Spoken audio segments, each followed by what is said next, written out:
fuune mucaa kana Itoophiyaa jedhamtu san keessaa baasuun nurra jechuudha. Maaliif har'a oduma bakkee sanii huba'ee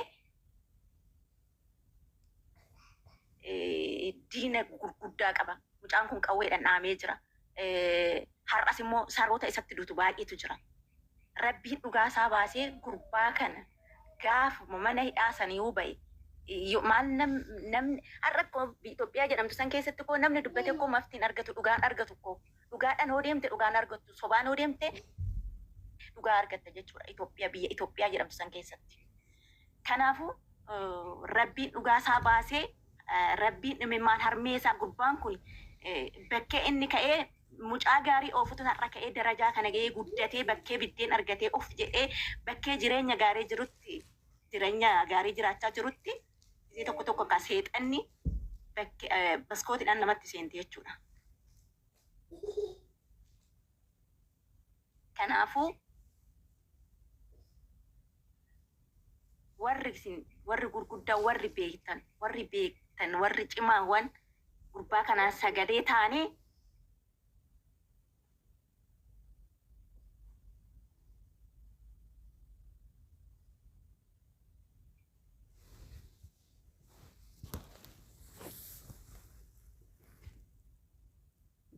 akka tokko taane beeta. Tokkummaa dhabnee numa fakkaatanii nu ajjeesanii macallisanii giseessaniif hin dubbanna. Lamuu waan san ittuu deebinee ittillee yaanu laalulle beeta. Kuni wanta nurratti baratama ta'e. Kanaaf ammoo akka nama tokkooti jechuudhaani. Wanti kun hordofamee seeraan jechuudha. Warroonni waan kanatti dhiyaatan seeraan hordofanii qeerroon kennu hordofee wanti kun ifa bahuu qaba. Kanaaf ammoo inni kun deddeebi'ee gaafa jechuun as durallee wanti baay'een gisee ta'ee jedhu gisee sanii bakka namni akka jiruun Oromoon martuu ni dubbata. Garuu waan saniitti hin hordofu as deebi'ee dagata. Kanaaf ammoo jechuun naftanyaan nu fakkaate afaan keenya dubbata. Nu fakkaatee nama nuuf yaade fakkaataa nu waliin jiraataa garaa jira waan biraatti wanni inni dalagu beeta.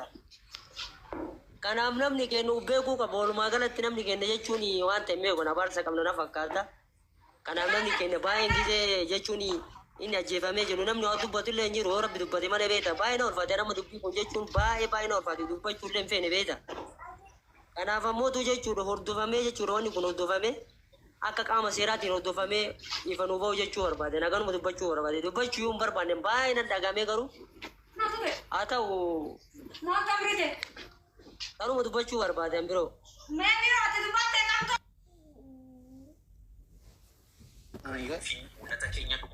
Eenyudhaan duuba siin lolu adinaan. Baga guyyaa arraan tanaa geessaniin jechuu barbaada. Maaliif silaa akka uummata kanaatiin arraan tanaa hin geenyu jechuu barbaadeeti hara biraatiin. Jalqaba irratti Oromoon namni maqaa Oromootiin if yaamu hundi keenyaa silaa akka maqaa keenyaatti keessa keenya wanni ta'u jiru kun hundi kan nutti dhagahamu taate guyyaa takka illee ciifneen bullu turre. Karaa biraatiin immoo dhugaadha. Andu'aalam akka nama takkatti yoo hin fudhadhu jireenya ilma namaa keessa ni jira. Maaltu jira? Wali bu'iinsi ni jira. Maatii takka keessatti namni wal lolaa, namni wal jaallatu, wal arrabsaa waan hunda waliin jira. Garuu san irra dabaree yeroon tokko ni jira. Yeroon itti harkallee itti namatti kaasuun. Kun arraan tana Andu'aalam irraan bahe isarraan bahe mucaa kanarraan bahe jechuun nama wajjin akkanatti faamilii isaatii wajjin wal loluun yoo dhuguma taatee kan isaan nagee waliin hin qabaanne ta'u abbootii gadaatii jira, hayyootaa jira, ollaa jira, maatii jira.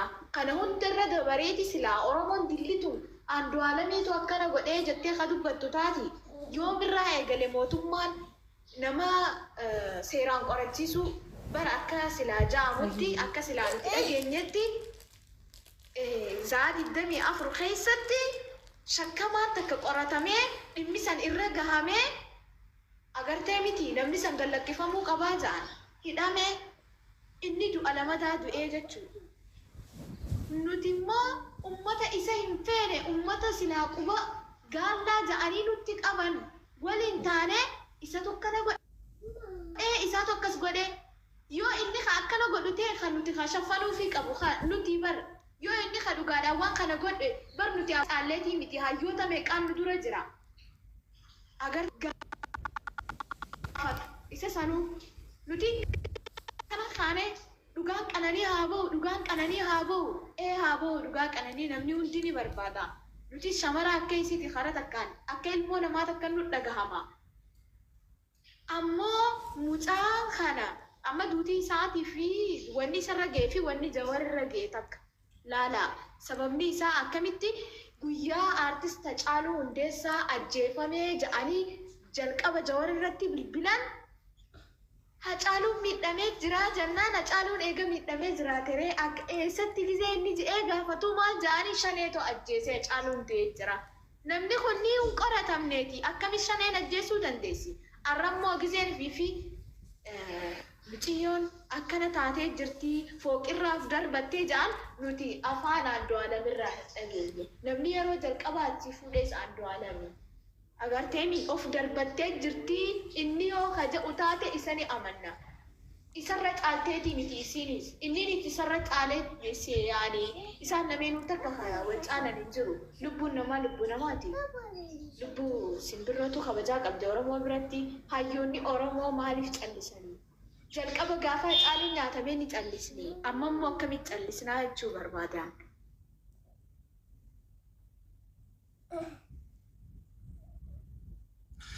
Okay, saartu galatoomi. Mee say video gabaabduun takka na bira geesseerti tani Andu'aalami.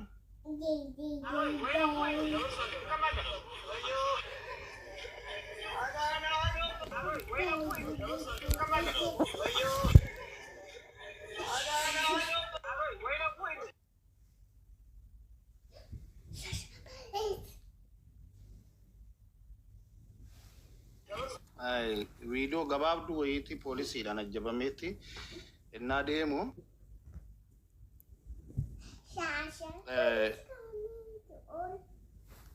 baay'ee nama gaddisiisaa jechaadha. Ani nama hangana wal jaalatu akka waan waliin jaalanne giddumaan amma maal godhani footoo ishii qofaa miti. Keno intalli naannoo Amaaraatti gudeeddamtee namoonni baay'een yaada irratti kennanii turan. Innaa afaan Amaariffaatiin maal hojjechaa jiru amma akka waan edit godhanii waan poolisiin Finfinnee Andu'aalam ajjeese jedhamu tan nama biraatiif jedhame muranii tooyi warra kinoo tiktokara kana isaan akka dubbatan fakkeessaniit akkasitti edit godhanii too post gochaa jiru jechaadha yeroo ammaa kana. Argitanii akkaataa isaan itti deemaa jiran poolisiin akka Andu'aalam qananii ajjeese mirkaneesse tan jedhu nama biraatiif dubbatamee bee. Ajjeese jedhanii Andu'aalam jedhanii too bakkee tokko muranii too ajjeesan jedhan san immoo itti qaxxalanii jechaadha. Argitanii kana hojjechaa jiru jechaadha. Oromootu hojjechaa jira. Amaaraa miti Oromootu hojjechaa jira. Kan akkanaa kanaaf du'e jechaadha Hacaaluun. Oromoo akkanaa kanaaf du'e. Namni Oromoodhaaf hojjetu uma ajjeefama uma du'a jechaadha. An ajjeesu Oromoodha tan ajjeesus Oromoo. Oromoon bara kanaa gadda kee malee gammachuu kee hin barbaannu. Maal justice for qananii jetta ofumaa keessanii Oromumatu haqa ishii awwaalaa jira. Itti fufi eenyu simboo ati saadeeraas keessa turte hin dubbatta moo gassi buusee nama biraatiif carraa kennu. Simboo jirtaa simboo hin jiru. Yaada dubbachaa turtan hunduma isaa dhaga'an ture.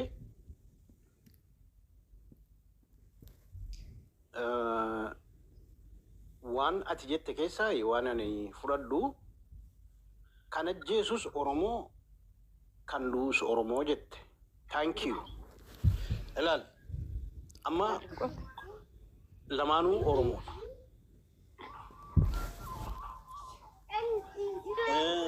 Mucayyoon beekamtuudha beekamtuudha. Andu'aalam beekamaadha beekamaadha. Gara lamaanuu Oromummaadhaaf dubbanna yoo ta'e gara lamaanuu bakka miidhame ilaallee dubbachuun irra jira malee mucayyoon duuteetti jennee lammaffan deebitu jennee haqa kana yoo irra dibaadhaan bannee dabarratee I think dogoggora nuyi as keessatti sanii miti an calaqqisiisaa jirru. Tullu explain godhiif mee? no dhagaan ture bari beekii haqni qananii hin bayini Andu'aalamii hin qabamiin hin gaafatamin jechuu miti. Jarreen amma akka waan yakka kan Andu'aalam raawwateetti jarreen afarsantu jira jechaadha. Warroota qabamuuf qoratamuudhaaf yookaan qorannoodhaaf barbaachisu namoota naannoo ishee turan icciitii beekna jedhan qorannoof hin dhiyaanne jechaadha. Shakkamaan silaa namoota mucaa kichuu kanatti dhiyaatee jiru hunda hiriyoota ishii namoota baay'ee qabuu osoo irra jiru Andu'aalam qofa shakkamaa jedhanii qabanii irra taa'u. Kunis sirrii miti. Warri amma ala taa'ellee babarreessutu jira. Warra mana Abashaa deemee namticha Oromoo cabsuuf yeroo dheeraa waggaa 10 ololaa ture bira deemee Andu'aalamtu akkas godhe warra jedhu jira jechaadha. Seerruu hin dubbanne silaa qorachaan jira guyyaa 14 hin barbaada jedhe silaa manni murtii. Akkamitti ekelee tajjeesedhanii Andu'aalam jedhanii mana warra Habashoota Oromoo cabsuudhaaf halkanii guyyaa hojjetanii dhaqanii ololu. Isa kana malee isatu ajjeesee inni waan yakka kana raawwateef wanti kun al tokko raawwatameera. Haguuggii goonaaf namni jedhu hin jiru. Jechuunis sirrii miti beeki. Akka kanatti nu hubatii. Galatoom ilaali. Maalin yaada kamiin ani yeroon dhaga'uuti kanarraa kaaseen dubbadde mucayyoon dubbattee irraa buute sun yaada ishee lafa keesse tootaaliidhuma nu gidduutti akka nu waliin galle nu godhu. Humna garaa sumna yoo dhuguma pooyintii bakka dhibeen jiru baruu barbaanna yoo ta'e Andu'aalam nama keenya Oromoof dadhabeera isaanitti dadhabe. Baruu barbaanna yoo ta'e Andu'aalam nama keenya Oromoof dadhabe.